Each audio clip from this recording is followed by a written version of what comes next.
السلام علیکم ناظرین، میں محمد اسلم حسین سیاست کی خبروں میں آپ سب کا استقبال کرتا ہوں۔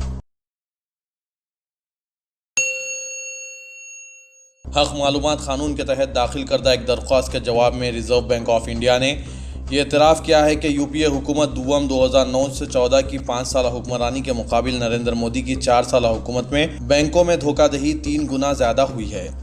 ماہر معاشیات اور سرگرم کارکن پر سنجیت بوس کی جانب سے داخل کردہ آر ٹی آئی درخواست کے جواب میں ریزرو بینک آف انڈیا نے توثیق کی ہے کہ گزشتہ 4 سال کے دوران مودی حکومت میں 55,000 کروڑ روپے کی بدعنوانیاں ہوئی ہیں۔ سابق وزیر اعظم منموہن سنگھ کی زیر قیادت یو پی اے حکومت دوم میں تقریباً 1802 کروڑ کا اسکیم ہوا تھا۔ وزیر اعظم نریندر مودی نے عید کی مبارکباد دیتے ہوئے امید ظاہر کی کہ یہ تہوار ہم آہنگی کے بندھن کو مضبوط کرے گا۔ مودی نے اپنے ماہانہ ریڈیو پروگرام میں کہا کہ کچھ دنوں بعد لوگ چاند کا انتظار کریں گے۔ رمضان کے دوران روزوں کے بعد عید کا تہوار جشن کی شروعات کی علامت ہے۔ امید کرتا ہوں کہ عید کا تہوار ہم آہنگی کے بندھن کو استحکام فراہم کرے گا۔ Chief minister Karnataka H D Kumaraswamy نے آج کہا کہ وہ کانگریس کے رحم و کرم پر ہیں، کرناٹک کے 6.5 کروڑ عوام کے رحم پر نہیں، کیونکہ ان کی حکومت کو مکمل اکثریت حاصل نہیں ہوئی تھی جس کا عوام سے مطالبہ کیا گیا تھا۔ وزیر اعظم نریندر مودی اور دوسرے مرکزی وزراء سے ملاقات کے لیے دہلی روانگی سے قبل کمارا سوامی نے کہا کہ کسانوں کے قرض جات کی معافی ان کی اولین ترجیح ہے، کیونکہ انہوں نے اس کا وعدہ کیا تھا۔ وزیر اعظم نریندر مودی نے آج ملک کے اولین وزیر اعظم جواہر لال نہرو کی برسی کے موقع پر انہیں خراج پیش کرتے ہوئے ساورکر کی ستائش کی کہ انہوں نے 1857 کے سپاہی بغاوت کی تجویز کو قبول کرنے سے انکار کر دیا تھا۔ مودی نے کہا کہ آج 27 مئی ہے، آج ہی کے دن پنڈت جواہر لال نہرو کا دیہانت ہوا تھا۔ میں پنڈت جی کو پرنام کرتا ہوں۔ وزیر اعظم مودی نے اپنے ماہانہ ریڈیو پروگرام من کی بات سے خطاب کرتے ہوئے پنڈت نہرو کی یاد میں ساورکر کی یاد سے جوڑتے ہوئے کہا کہ 1857 میں ہندوستانیوں نے برطانیہ کے خلاف اپنی قوت کا مظاہرہ کیا تھا، لیکن افسوس کہ ہم طویل عرصے تک اسے بغاوت یا سپاہیوں کی بغاوت قرار دیتے آئے ہیں۔ ملک کے موجودہ حالات اور مودی سرکار کے 4 سال مکمل ہونے پر نئی دہلی میں منعقدہ سٹیزن کانکلیو کے تیسرے اور آخری دن شرکاء نے اس بات پر اتفاق کیا کہ فرقہ پرستوں کا مقابلہ کرنے کے لیے 2019 کے عام انتخابات کے وقت سیکولر نظریات کے حامل سماج کے دانشور طبقے، جسے عرف عام میں سول سوسائٹی کے لقب سے یاد کیا جاتا ہے، ان کو میدان میں اترنا پڑے گا۔ اس دوران نئی دہلی کے کانسٹیٹیوشن کلب میں منعقدہ کانکلیو کے اختتامی اجلاس سے خطاب کرتے ہوئے ہندی کے معروف شاعر اور سابق IAS افسر اشوک واجپئی نے اہل وطن کو متنبہ کیا کہ RSS مسلمانوں سے زیادہ ہندوؤں کے لیے خطرناک ہے۔ اس کی وضاحت کرتے ہوئے انہوں نے کہا کہ یہ ہندوؤں کو محدود کرتے ہوئے اپنے مفاد کے لیے استعمال کرنا چاہتا ہے۔ اس کے ساتھ ہی انہوں نے اطمینان دلاتے ہوئے کہا کہ ہمیں نا امید ہونے کی ضرورت نہیں ہے، بلکہ جو لوگ اندھیرے کو ختم کرنے کے لیے جدوجہد کر رہے ہیں، ان کی راہ میں چراغ روشن کرنے کی ضرورت ہے۔ ایسے وقت میں جبکہ اپنے اقتدار کے 4 سال مکمل ہونے پر مودی حکومت دعویٰ کر رہی ہے کہ وہ سب کا ساتھ سب کا وکاس کی پالیسی پر عمل کر رہی ہے، جھارکھنڈ سے آنے والی ایک خبر نے ایک بار پھر واضح کر دیا ہے کہ ملک میں اقلیتی بھگوا عناصر کے نشانے پر ہیں۔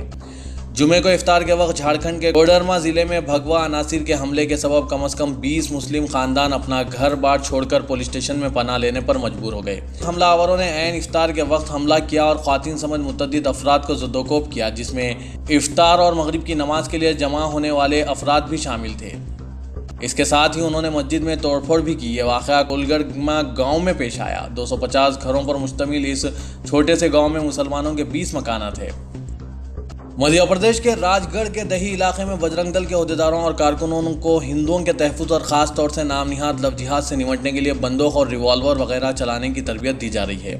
اس کی تصویریں سوشل میڈیا پر وائرل ہو رہی ہے، جس کے بعد حکام کو مجبوراً حرکت میں آنا پڑا۔ راج گڑھ کی پولیس سپرنٹینڈنٹ سمالا پرساد نے اتوار کو ایک بحث کے دوران بتایا کہ انہیں اطلاع ملی ہے کہ بجرنگ دل کی طرف سے کوئی ٹریننگ دی جا رہی ہے۔ انہوں نے کہا کہ اس کے لیے اگر لائسنس والے ہتھیار استعمال کیے جا رہے ہیں تو اس میں قانون کی کوئی خلاف ورزی نہیں ہے۔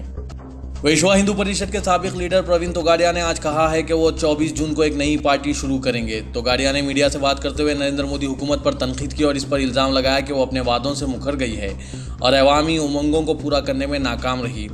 انہوں نے حکومت کی کارکردگی کو -25% کا درجہ دیا اور وزیر اعظم کی خارجہ پالیسی کو ناقص قرار دیا۔ توگاڑیا نے کہا کہ بڑے خواب بیچنا کافی نہیں ہوتا۔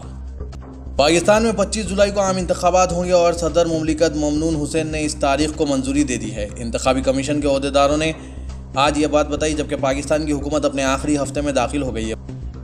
رمضان المبارک کے آخری عشرے میں اختا عالم سے آنے والے ہزاروں معتمرین کعبۃ اللہ میں عمرے کے بعد ان میں سے اکثر حرم شریف میں اعتکاف پر بیٹھ جاتے ہیں اور بعض عاشقان رسول صلی اللہ علیہ وسلم مسجد نبوی کا انتخاب کرتے ہوئے اعتکاف کرتے ہیں۔ گورنر مدینہ منورہ شہزادہ فیصل بن سلمان نے مسجد نبوی میں اعتکاف کے لیے سہولتیں فراہم کرنے والے انتظامات کا جائزہ لیا۔ اس سال مسجد نبوی میں معتکفین کی گنجائش ہوگی۔ گورنر مدینہ منورہ نے ان تمام مقامات کا دورہ کیا اور انتظامات کا جائزہ لیا۔ مسجد نبوی کی چھت پر تمام سہولتیں مہیا کرنے کی ہدایت جاری کی۔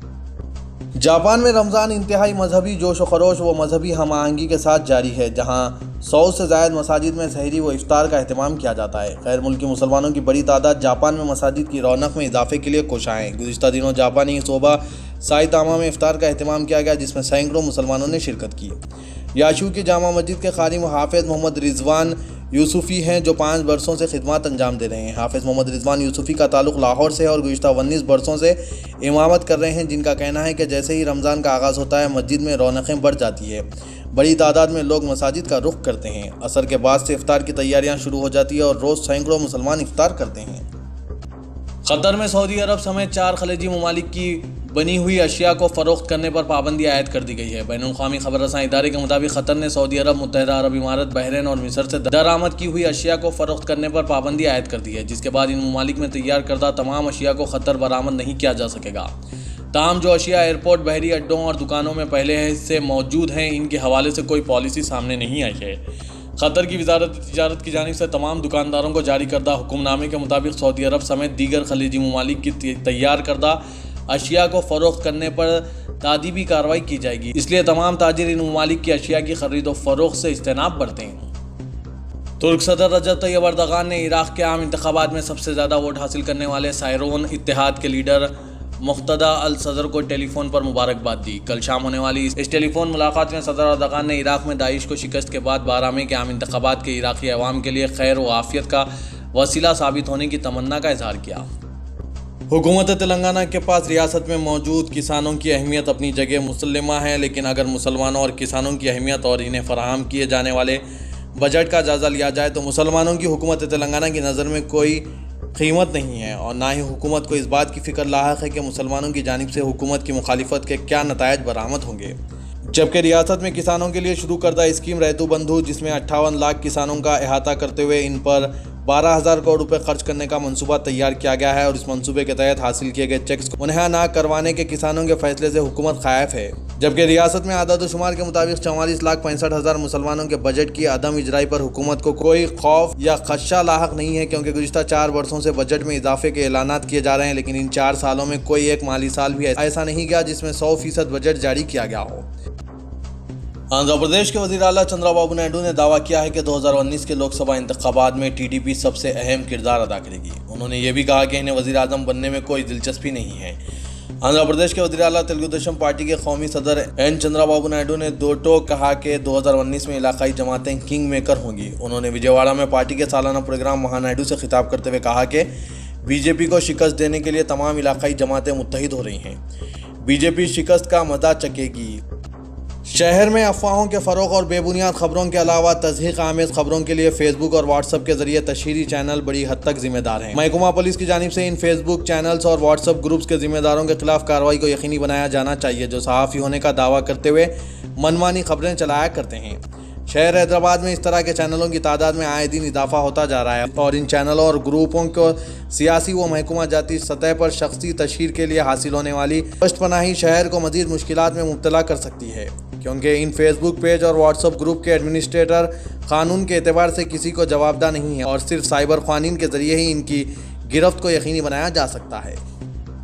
سیکریٹری اقلیتی بہبود دانا کشور نے تاریخی مکہ مسجد میں رمضان مبارک کے دوران ناقص انتظامات پر district minority welfare officer Hyderabad اور دیگر عہدیداروں کی سرزنش کی ہے۔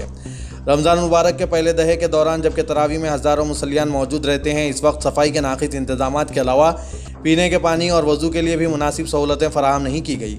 رمضان مبارک سے قبل سیاسی قائدین اور عہدیداروں نے متواتر مکہ مسجد کا دورہ کرتے ہوئے کئی دعوے کیے تھے، لیکن رمضان مبارک کے پہلے دہے کے ناقص انتظامات مصلیوں کے لیے زحمت کا باعث بنے۔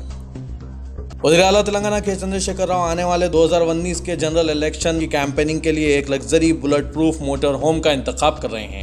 خبر ملی ہے کہ موٹر ہوم 6.5 تا 7 کروڑ کی لاگت سے تیار کی جا رہی ہے۔ اس میں 6 لوگوں کی بیٹھنے کی گنجائش ہوگی۔ اس سے قبل بھی KCR نے ایک لگژری بس تیار کروائی تھی، جو ٹیکنیکل وجوہات کی بنا پر املی بند بس اسٹینڈ کے ریپیئرنگ سینٹر میں آج بھی موجود ہے۔ بچوں کا اغوا کرنے والی ٹولی کے شبے میں کل رات جن افراد پر ہجوم نے حملہ کیا تھا ان میں سے ایک دوران علاج فوت ہو گیا۔ پولیس نے 25 مشتبہ افراد کو حراست میں لے لیا، بعض افراد کو گرفتار کر لیا۔ صورتحال کو دیکھتے ہوئے کمشنر پولیس نے آج پرانے شہر کا دورہ کیا۔ کمشنر پولیس حیدرآباد انجنی کمار نے انتباہ دیتے ہوئے کہا کہ افواہیں پھیلانے والوں کے خلاف سخت کارروائی کی جائے گی۔ انہیں کل کے واقعے کے بعد آج پریس کانفرنس سے خطاب کرتے ہوئے عوام کو مشورہ دیا کہ وہ افواہوں پر یقین نہ کریں۔ چنئی سپر کنگز نے آل راؤنڈر شین واٹسن کی بہترین بیٹنگ کی مدد سے سن رائزرز حیدرآباد کو آج فائنل میں شکست دے دی اور تیسری مرتبہ آئی پی ایل کا خطاب جیت لیا۔ اس طرح چنئی سپر کنگز نے بعض تنازعات کو پیچھے چھوڑتے ہوئے زبردست واپسی کی ہے۔